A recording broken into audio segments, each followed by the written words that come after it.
Good afternoon, everyone. My name is Kate Levin from Bloomberg Philanthropies, and I'm thrilled today to be in conversation with Michael Murphy, the co-founder and executive director of Mass Design Group. Michael's practice has extraordinary scope, including buildings, memorials, constant innovation with materials, and how to understand clients and communities. His animating values include a deep, not to say fierce, embrace of human dignity as a universal right, not a pay-to-play entitlement. And so in today's conversation, we're going to explore some of his projects that can help evolve all of our understanding of the role design can play in health of individuals, institutions, systems, and communities. So, Michael, you've shared some of your thoughts in your recent book, The Architecture of Health, that was published last November. But give us some context for your interest in this. You've talked to me about the pandemic as the great spatial awakening. What do you mean by that? Yeah, thanks, Kate. And thanks for being here. Thanks for joining us today. It's a real honor to be here back in Aspen. So I just thank you for including me here and this incredible group of people. So, and great to be with you again. I think it's been an incredible couple of years with this pandemic. And for me as an architect and designer, and I think one of the big aha moments that's emerged is that all of us in the world, all 8 billion of us, have gone through a very similar, what do we call, spatial experience collectively, which is that the spaces around us, the spaces that we're in, are potentially making us sicker. That the air that we breathe is spatially determined. It is determined by whether we have open windows or closed windows. And that's a radical transformation of the way we understand and are aware of space, right? Quite literally. I don't know of any other paradigmatic movement, maybe the green movement around buildings, that buildings have impact on the environment, but this is a transformative notion that buildings affect our health really directly in our, I would say, ability to breathe clean, uncontaminated air. So talk to us a little bit about your personal awakening. You said that when your father was ill, you spent time in hospitals, and that was a major moment for you in understanding just how essential this area of design was. Yeah, I mean, I think I first had a inkling of this relationship between buildings affecting our health from a very personal experience. When I was a grad student in architecture, my father got very sick, was sick with cancer. He had gone through remission, but in our first final review, I walked out of it, and he was being rushed to the hospital in an ambulance in septic shock, potentially, and was brought into a hospital like this, which had, in New York City, I won't mention it, a great cancer hospital, but also one built in the 70s that has this kind of racetrack plan where there are no windows and this long, elongated hallway. And I just had this incredible moment where I thought, where is the design in this experience? Why the indignity? Why hasn't there been all of these skills that we were trained in or being taught in school deployed in their most empathic and direct way for the care of the patients that are suffering from this? And that ability to be affected by that whole experience, I think it was a really transformational one for me. And I think it was seated in my brain then, like if I ever designed a building, it would be amazing to think about a hospital at that moment. Well, so it turns out you have had that opportunity, and want to ask you about a couple of them. The first one, the Bhuta Hospital in Rwanda. One of the things that you worked on this to do is to take that issue of the internal hallway and completely reconfigure it. I'm going to love this image because you also did the Modrian window panes. But talk to us about this and what this image represents. Yeah, well, I actually, thanks for bringing that up. I just want to recognize Marika Shiori-Clark, who's here in the audience as well, and she was our co-founder at the time and designed this with me, so all credit to her.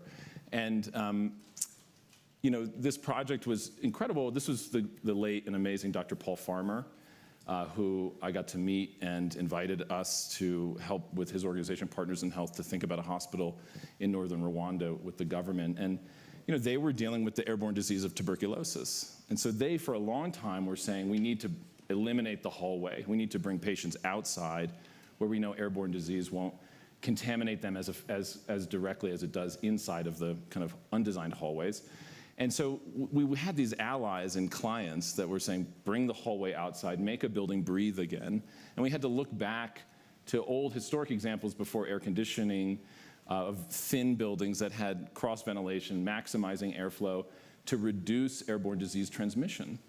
And so it turns out that that study, that research that we worked on with them actually turned out to be very, very prescient and particularly helpful in the pandemic. But here, I'll just give a credit also. This is, we had all these colleagues and friends. One of our friends worked at Massimo Vignelli's office in New York. And so Massimo Vignelli designed pro bono all of the signage of the hospital, which is incredible. So you see some of that here. And what you're seeing also is not just an outdoor hallway, but the airflow movement that gets about 12 air changes per hour. And just as a technical piece, the houses that you live in or the buildings you live in probably get about 2 air changes per hour. So one of the reasons COVID has been so problematic is we're not getting enough air changes per hour to decontaminate the spaces we're in. So another hospital that you had the opportunity to work on, also in Rwanda, you took a slightly different approach to the hallways and the interstitials. Yeah, the hallway turns out to be the place where you can have both a lot of disaster and a lot of design opportunity. In this case, the tall, thin building we needed to use an urban condition. And so you're literally seeing the hallway and the ramp wrap the building itself. And so the hallway becomes the modulating device for not just the air, but the climate, the air, the light, the movement, and the protection that the building won't fatten if there's any changes in it. It will always breathe. And it goes back to this notion that buildings must breathe again for us to be protected in them. Part of what I love about this image also is that it's showing the actual healthcare providers being able to do their jobs. And it's showing there's like all of this garden, planting, and I was there 2 weeks ago, and one of these gentlemen was climbing the trellis to water the plants. It was kind of an awesome thing. Yeah. And then this is sort of the infill as opposed to the long corridor with the elevators. That's right. It's sort of 2 thin buildings together. This came out of our work in Butaro. The government then asked us to write national policy and write the national guidelines for hospitals in the country. And so this is the first example of that national guideline. But so we designed it actually many years ago, and it's only just been completed. But now when I think about post-pandemic architecture, I think about thinness is going to be very important. If we start to ask for buildings to breathe again, they have to be thin. And this is a good example of how thin buildings might operate in a more urban condition next to each other. And just say a little bit more what you mean by thin. What does that mean in terms of the building infrastructure, the mechanics? I mean, literally the floor plate being thin enough that air movement, you get cross ventilation. I mean, quite literally. And then that has all these cascading effects on where you stack your ventilation, where you stack your plumbing, how tall they have to be, the way they hit the ground. It has all of these impacts. We have been in this paradigm for 50 years that if you can mechanically ventilate the buildings, they can be wide and fat, take up whole city blocks. But in the pandemic, we saw how precarious that situation is. So thinness, courtyards, going back to kind of first principles of architecture and them operating naturally is going to be, I think, a real movement moving forward. Yeah. And nowhere more important, perhaps, than this hospital for tubercular patients in Haiti, where, as you said before, the infections carried by the patients are deadly for everybody involved. So talk to us a little bit about this particular design, what this courtyard means. Yeah, the difference here, I mean, the courtyard does this incredible cooling, it cools the whole exterior environment of the hallways that wrap around it, and of course shading as well. But in this case, this isn't a hospital where we don't know what the patients have. This is a hospital where every patient has multi-drug resistant tuberculosis. So the infection pathway is actually to caregivers and staff. So all of the staff and caregivers, how we protect them from patients who are ill is really the operation here. And you can kind of see this innovation from this particular shot, sort of the outdoor consulting rooms. Yeah, there are outdoor consulting rooms, and one thing we really push for is there's a bathroom next to the single room. and we pushed to have a separate door for the bathroom so the janitorial staff could clean the bathroom without having to go through the contaminated room. I mean, just simple things like that in plan made a huge difference in cross-contamination with staff and caregivers, which turns out to be, as we learned in the pandemic, really the kind of canary in the coal mine of a crisis. If the caregivers are getting sick, we have a real problem. And it's also such a heartening example of how an idiosyncratic shape isn't about the vanity of being able to impose idiosyncrasy, but it's absolutely serving the purpose that you're trying to build for. Yeah, I believe in formal innovation, but it should have meaning as well. Yeah. Gee, shocking.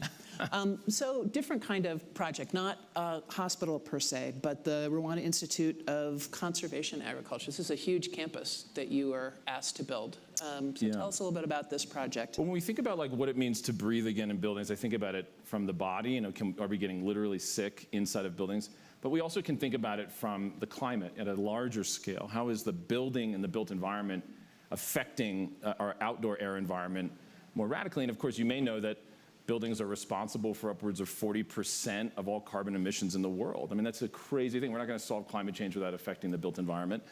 And so this campus, which is a 65 building campus in southern Rwanda, it'll be the first climate positive university campus in the world. It opens in, well, it's half open. It'll be finished in a couple of months. And in this project of this kind of scale, we were able to really transform and think about supply chain management, materiality, labor questions. We had purchasing power of a huge scale that brought in timber construction, mud construction, ceramic construction, investing in local labor and local craftsmen, and then really counting our carbon emissions. So we call it a 100-mile diet. Every material I would say 98% of every material in this 65 building campus, including all the furniture, was made and sourced within 100 miles.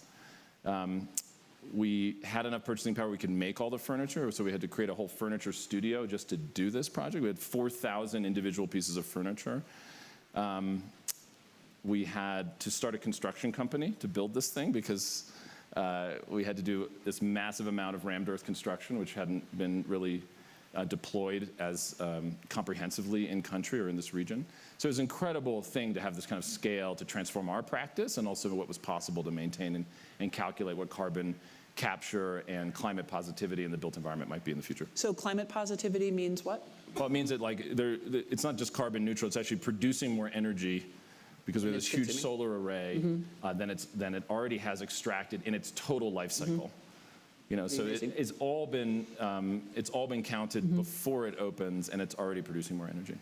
So this is a close-up of one of the buildings, and you can see the rammed earth facade. And then tell us about what the vertical supports are that are holding this up. Oh yeah, so this is locally ethically sourced wood. We are using, as you can see, rammed earth, wood, and ceramics, kind of 3 material palettes, and there's not enough wood in the country of Rwanda to be harvested to source the need we had in this with glulam construction beams. So we had to actually build a supply chain of wood from East Africa and Tanzania and Kenya to get enough timber into the campus, which is amazing. And then we also had to consider, could we have our own kilns and own drying machines so that we could actually make our own timber here. You can see some of that here, actually. This is the campus center, yeah. So, and you've also got the open to the light sort of two-step between amazing materials and actually taking advantage of the natural condition. Yeah, this building is a steep setting, so it's kind of climbing down the hill, and it kind of, this is the place where all the students gather.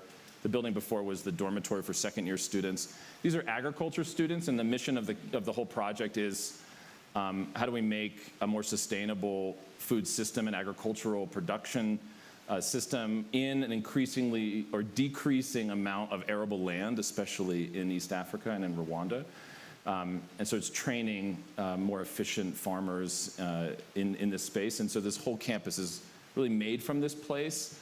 And at each year, they go into a new setting with new pedagogical requirements, and that pedagogy is kind of built into the infrastructure itself.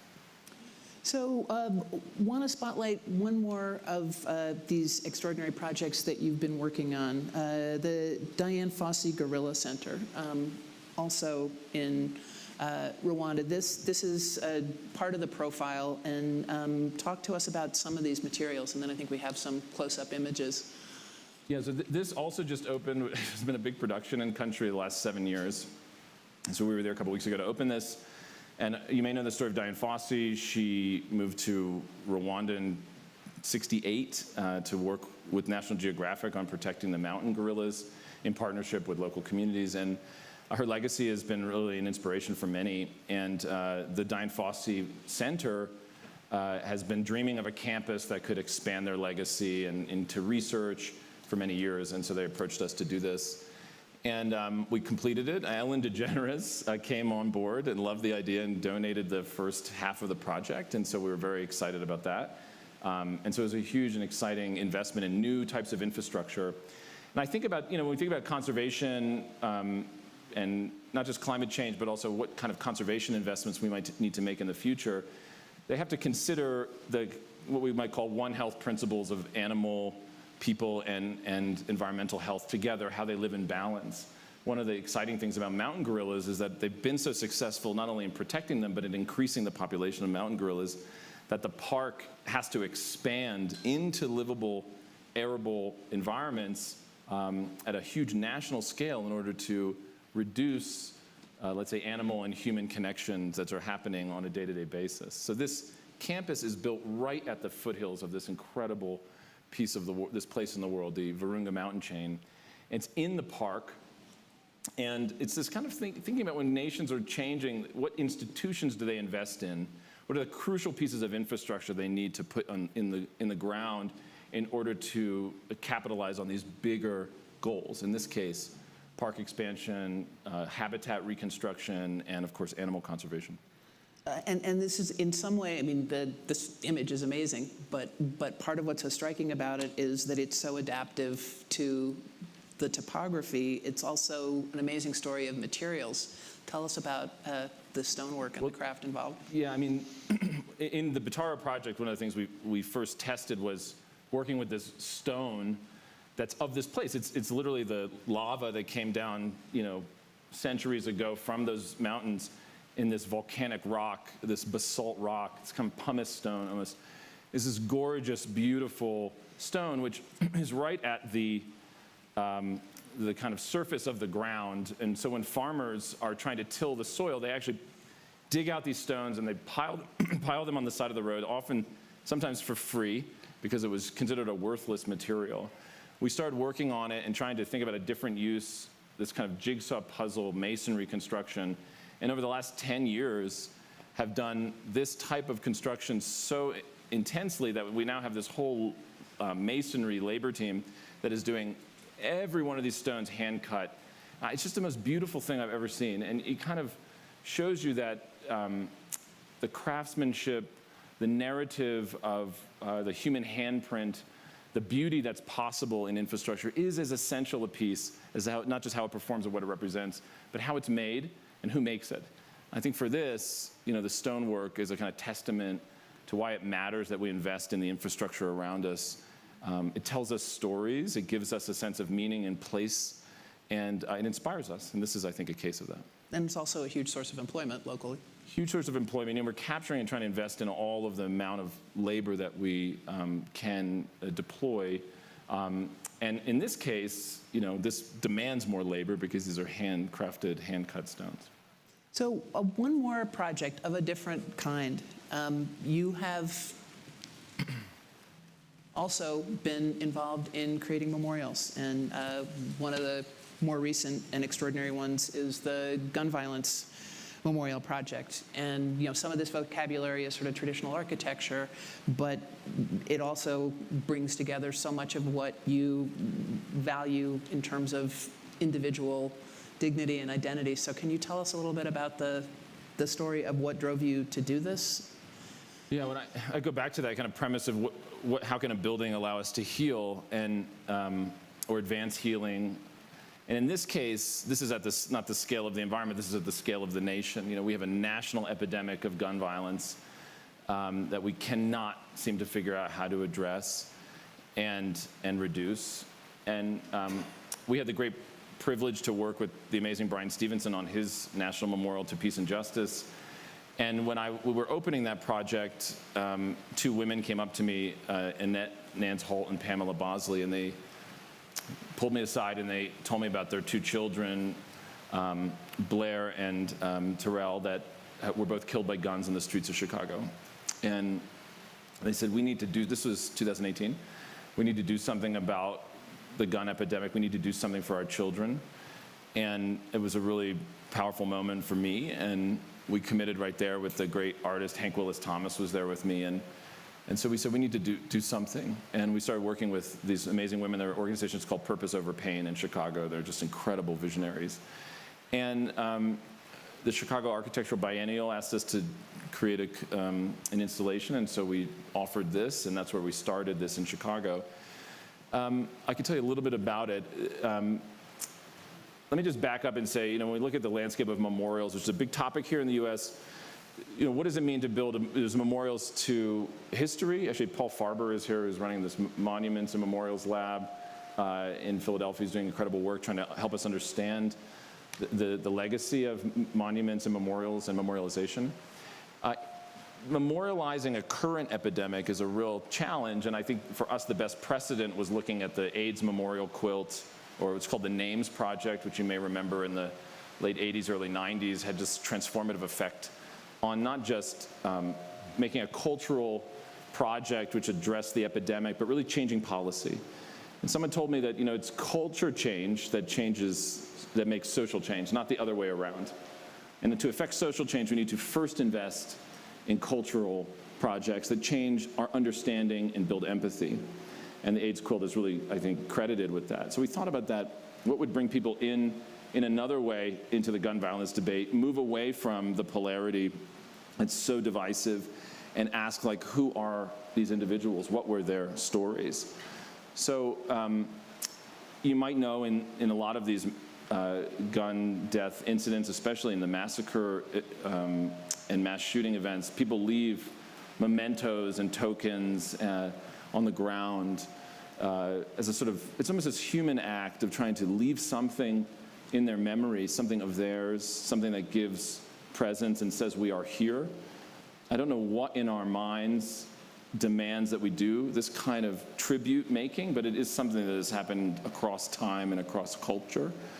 So we thought, what could we do to collect tributes to each individual? So this is a house, a glass house, made up of 700 individual bricks or slots, where we will collect objects from family members of people who were killed from gun death. Every Time for Gun Safety at Bloomberg was the supporting partner, and we're very grateful for that, and gave us a real understanding from their research about what gun death is in America. They helped us understand that 100 people are killed a day, on average 700 people a week. So each one of these houses is 700 slots, one house, 1 week, and there's 4 houses. This is 1 month in America. And they also helped us understand that gun death isn't just massacres or street violence. The vast majority of gun death is suicide by guns.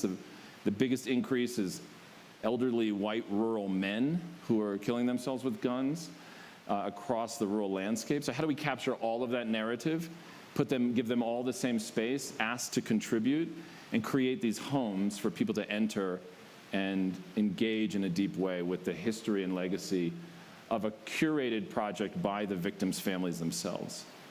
Our big goal is to actually build one of these for every state in America and DC and tribal areas. So we have 52, also one for every week, and then potentially, ideally, build them on the National Mall for a week, like the AIDS quilt, a week of remembrance. So we are actively collecting objects, actively doing collection events continually, and we're filling these houses as we collect more and more objects. We collected over 2,500 that will fill these, and these are now in Washington, D.C. at the National Building Museum. So it may seem like a different kind of project, but it certainly is consistent with the notion of health and healing as having to start with individual identity, dignity, not abstraction. I think that's right. I think not an idea. I think dignity is the through line. Yeah. A friend of mine, friend of ours, John Kerry, not the senator, the sort of design advocate, said if what did he say? If health is to medicine and justice is to law, then dignity is to design. Wow. I thought that was a really powerful way to think about what design really does is be a conduit for the construction of dignity. So what's next? Talk to us a little bit about your thinking, your projects that you're working on in Poughkeepsie. Yeah, so we're doing a lot of stuff all over the world, but the stuff in the U.S. is really emerging in a powerful way. And we've been asking that question, like, well, what are the other ways we can operationalize how design can be a catalyst for change?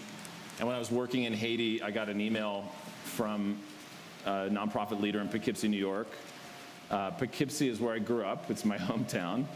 And it's one of these cities 90 miles north of New York City, one of these cities across the American landscape that has been abandoned by the market, has suffered from population loss.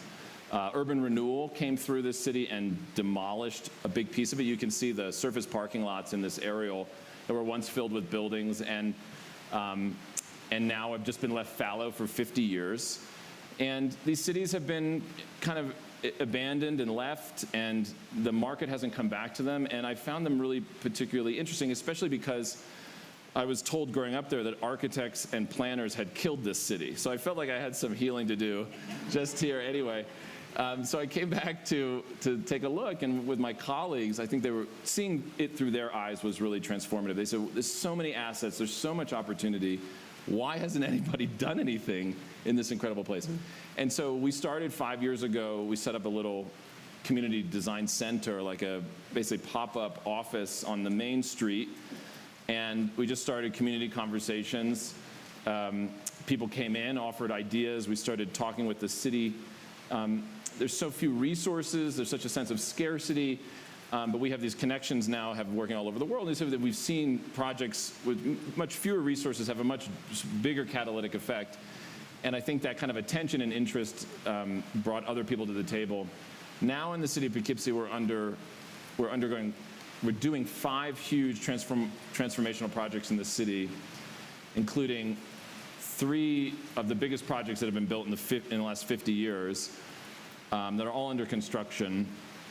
And it's just changing the narrative of this place as one that has been forgotten to one that has real hope, I hope. And it's also been completely restorative to go back to this place that I figured I would never return to and find such opportunity and thinking differently about what we can do in our urban environments, what we can do with infrastructure, no matter where it is, and no matter what place we enter, it is demanded and needed, and we can think differently about it just with a little creative design.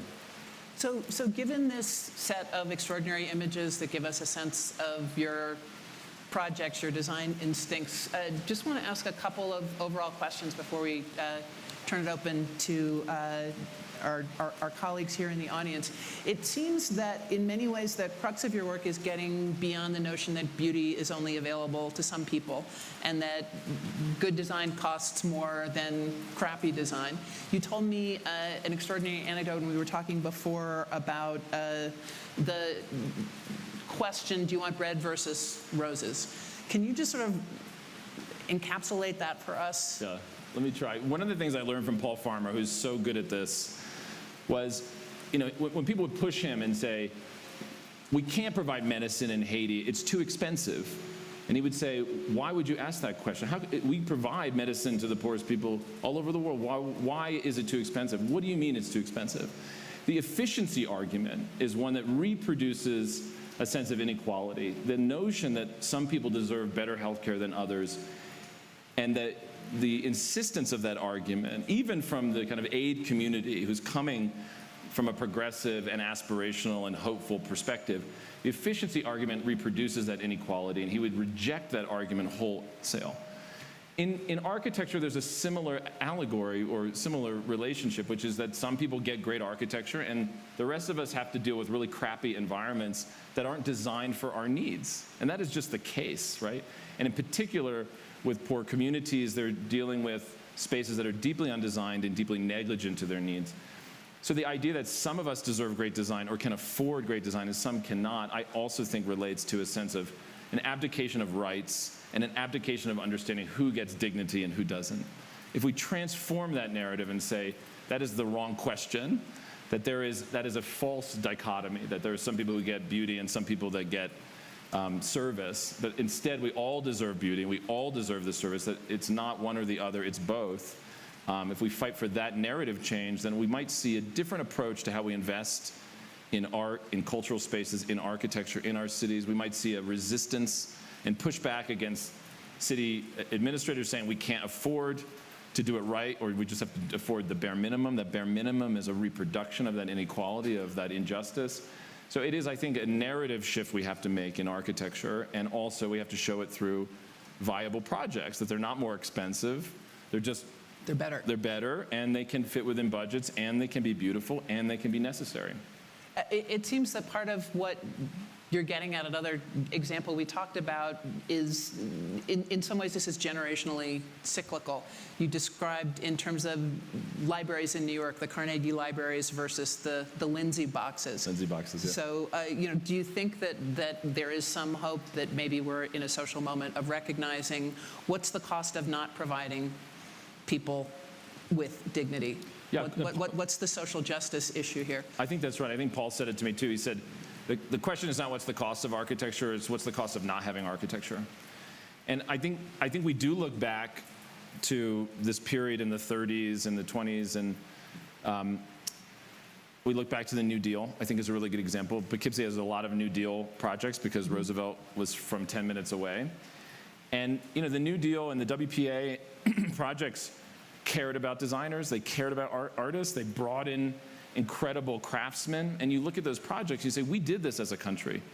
We built public infrastructure with public dollars, we brought in the best designers, artists, writers, muralists, we put them to work, and we created crucial pieces of public infrastructure that stand today and represent our highest aspirations and ideals. And we kind of lost that thread when we went to an efficiency model, the cheapest, the fastest, the biggest. And we can return to a model of dignity. We can return to a model of craft. We can return to a model of investing and caring about the whole experience because we did it before. We have precedent already nationally. Well, and we need to redefine efficiency to really be efficient, which is to include a whole component that is actually humane. One last turn on this I want to ask you before opening it up. You've talked in particular, and it sort of gets back to the whole premise about who has the right to breathe, that hospitals are kind of at the center of this conflict between serving individuals, which would suggest the highest and best design places an emphasis on comfort, with a larger public health mandate, which tends to trend towards efficiency, towards avoiding lawsuits, towards infection control. All kinds of liabilities that trend in the exact opposite way from a space of comfort. Can you say more about what you think that balance, why it has been so poorly struck in the past, and are you optimistic about where we're going with this? Yeah, I am. A big part about writing the book was teasing out what that tension is. And I think it was really illustrative for me that hospitals, I go back to the first project we worked on, what I've learned so much about from doing that hospital is they actually hold that tension of our built environment in it inherently. They try to serve the individual person, but they also have to serve the public. And what does that mean? That means like the worst ones that only serve the public make you feel like you've been institutionalized, right? That you are just lost in the maze of the system, that the design of the experience is not for you individually. It's really to mitigate litigation. It's to ensure there's enough infection control. It's a workplace. And that hospital my father was in, definitely was in that direction.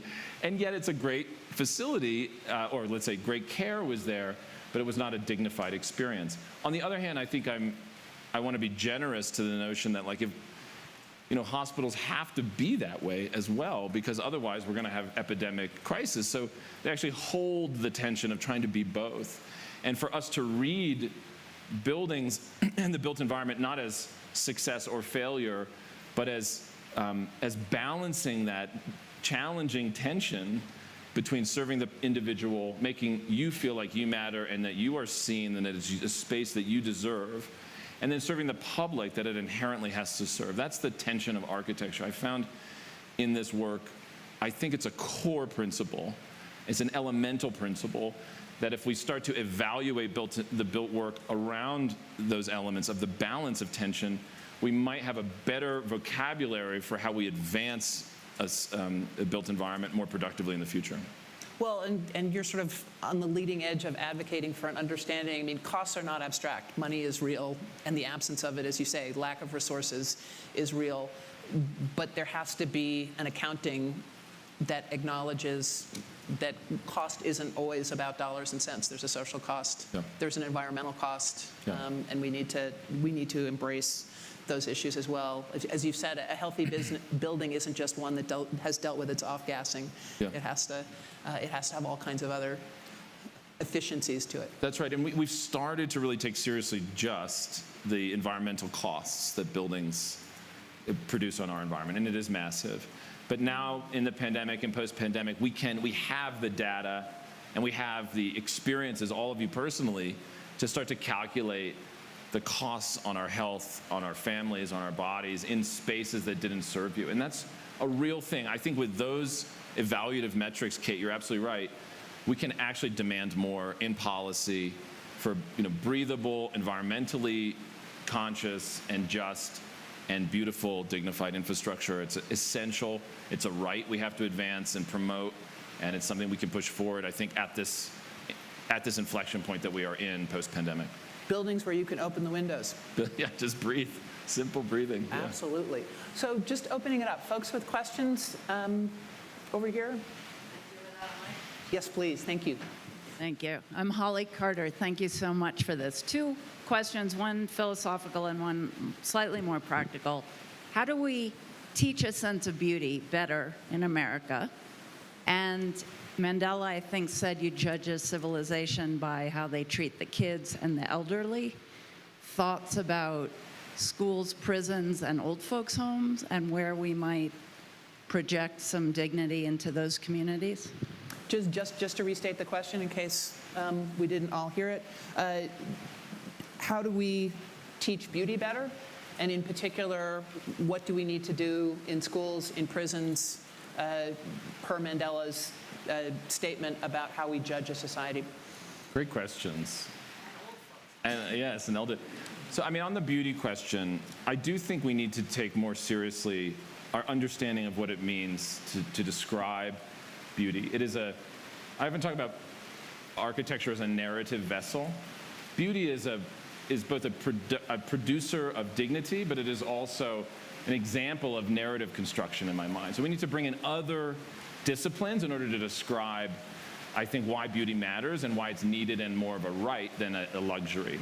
And moving away from luxury and into rights, moving into elemental core principles of being a human being, starts to ground the essentialism of beauty and moves it away from the economy of beauty. And that, I think, is an important transition we need to make. Part of that emerges in your second question, which is institutionalization of public resources. And you're absolutely right. Where did the pandemic hit hardest and first? Elderly housing, prisons, social housing. These were the spaces that are serving the public. They're the spaces that were the least protective of the public that's contained within them. And they were the kind of canary in the coal mine of where epidemic is going to spread. And it's particularly important that it's the buildings that were specifically the transferring element, right? So I think I 100% agree that we can't actually redefine our built environment without addressing the infrastructure that serves our most vulnerable. And we do a lot of work. We're doing a lot of work on the question of incarceration. We're doing senior housing in Boston. We've, of course, done institutions and hospitals. I think the question of institutionalism is actually at the core of how architecture can serve and how it's failed. So for me, philosophically, it's a core piece of where we can lead and also create examples of where we failed in the past. What I hear you talking about that's so fascinating is crowdsourcing a notion of beauty that gets you away from taste. So you can't get dinged for I like it, I don't like it. But yeah, or that you're a curator of taste and we can't understand what it is. Yeah. I think we had a question here, and if you could keep your hand up there so that we can see where the mic's going next. Yeah, Michael, fantastic presentation. So there are a handful of firms usually described with 3 or 4 letters. They're huge. They do most of the healthcare. They do the hospitals. I'm sure you've had discussions with them. They probably invite you to their office to have chats. They probably don't disagree with a word you've said. How do they explain what they have built, why it looks the way it does, the hospital where your father was, for which probably a firm like that was responsible? How do they describe how they got into this position and how maybe you or others are going to help them begin to do what you're doing? So question, a couple of major architectural firms that are responsible for most of the healthcare infrastructure, how do they explain how they've ended up versus what Michael's talking about, given that they probably agree with him on much of what he has modeled? Yeah, thanks for saying that. Yeah, I call it the big 5. There's like 5 firms that do every hospital in America. So just when you're entering one of these institutions, know that it is likely of those 5 firms, and likely, they have, in essence, created, I don't want to call it a cobble, really, but, it's like there is not a lot of space at the top, And there's a market there. It's the most productive and expensive market in infrastructure. Hospitals are so expensive. They require a lot of expertise and a lot of technical knowledge and a lot of litigation if you don't do it right. So I think to get to that level of doing a major medical piece of infrastructure in America, you have to be of a certain scale of an operation that can absorb the complexity of that project. And yet, there is place for incredible innovation and disruption within that kind of market hoarding that happens. So yes, they do invite us in. We try not to give away our trade secrets, but we do see them veering a little bit towards narrative change in the way they describe their hospitals. I'm yelling a little bit with the rain. I hope people can hear me. But I think I welcome working. We have worked with some of them, and I think working with them to change our hospital infrastructure is a crucial piece of the next era of work I want to engage with. And I think there's movement in healthcare clients that they know they have to do something different as well, right? They have to open up the field and bring in others in collaboration. So I think that's an encouraging change. Yeah, making the good client is key. Over here. You talked about a lot of tensions and the reality of what you do.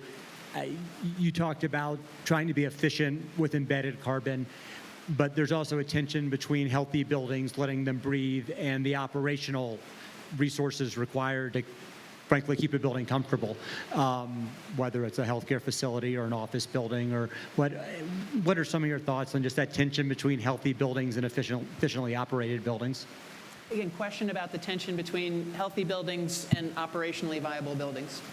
Yeah, well, I mean, it's a great question. Some of the healthy building standards actually calculate healthiness by making sealed windows without breathability, right? Because they're containing, emission of heat. So we actually do have to push against some of that. So that's why I talk about breathable buildings. Healthy buildings are sort of have a kind of determination and definition, and a kind of evolving a conversation about breathability as a piece of healthiness, right?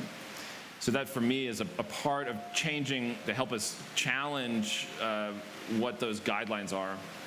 I think I'm kind of missing your second part. The tension question is, I would just say that buildings are living things, and they change and evolve with use over time.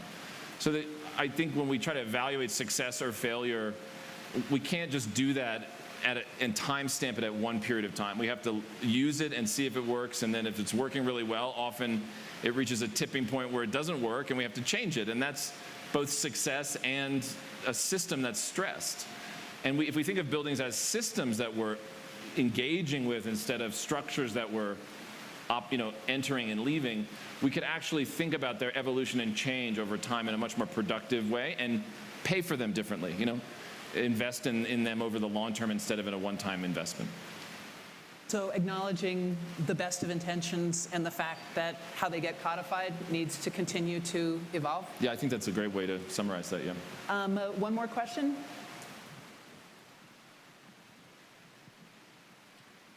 Hi.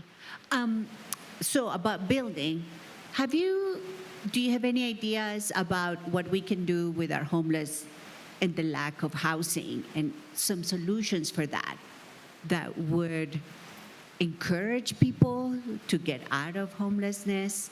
I find that there's a need for that. And the second part is building, and you talk about health. What about building for mental health? What does that look like?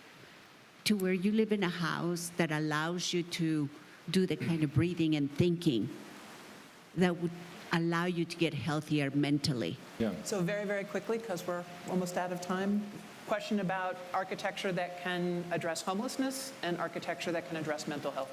Two great questions. I will just could point you afterwards to a number of great organizations dealing with the underhoused in America, and there's just a lot of different strategies. I'm very much an advocate of what's called housing first principles, which get people into homes.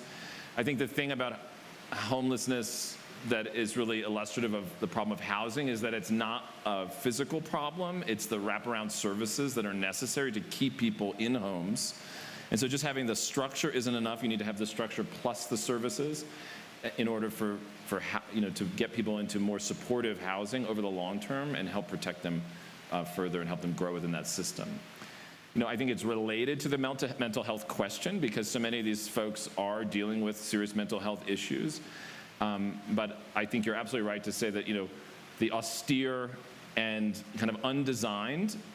One way we can imagine the failure or let's say the injury of the undesign, I think about this in prisons and in senior housing.